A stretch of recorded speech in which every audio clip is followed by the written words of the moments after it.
மஸ்லோ டிஸ்டபின்னு சொல்லக்கூடிய இந்த நோய்க்காகவே இந்த முகாம் நடந்துட்டு இருக்கு. இந்த நோய்க்கு பார்த்தீங்கன்னா வேர்ல்டு ஃபுல்லாக வந்து நம்ம மெடிசன் ஃபுல்லாக கண்டுபிடிக்கல. இருந்தாலும் இந்த நோயினோட தாக்கத்தையும் அதனோட பாதிப்புகளை மேக்சிமம் கண்ட்ரோல் பண்ணிடலாம்.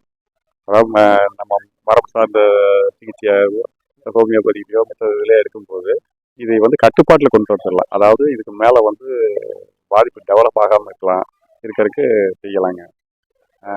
ரெண்டாவது என்னென்னா அவங்களோட லைஃப் ஸ்டைலை வந்து மாற்றணும். ஏன்னா இவங்க மஸ்லோ டிஸ்டர்பின்ற போது பார்த்தீங்கன்னா வீட்டை விட்டு வெளியே வர்றதில்லை. பெரும்பாலானவங்க வந்து வீட்டிலேயே இருக்காங்க. இப்போ அவங்க எல்லாருமே வெளியில் வர்றதுக்கு உண்டான முயற்சியும் இது. அது வந்து மனதளவில் கொஞ்சம் நல்லா ஒரு டெவலப்மெண்ட் பண்ணுறோம். இங்கே வர்றவங்க எல்லாருமே அது கொஞ்சம் சந்தோஷமாக ஃபீல் பண்ணுறாங்க.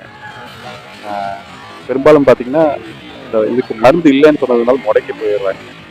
அந்த காரணத்தினால என்னென்னா அவங்க உடல்நிலை மட்டும் இல்லாத அவங்க அடுத்த ஆக்டிவிட்டிஸ் எல்லாத்தையுமே பார்த்தீங்கன்னா பிரேக் பண்ணிக்கிறாங்க.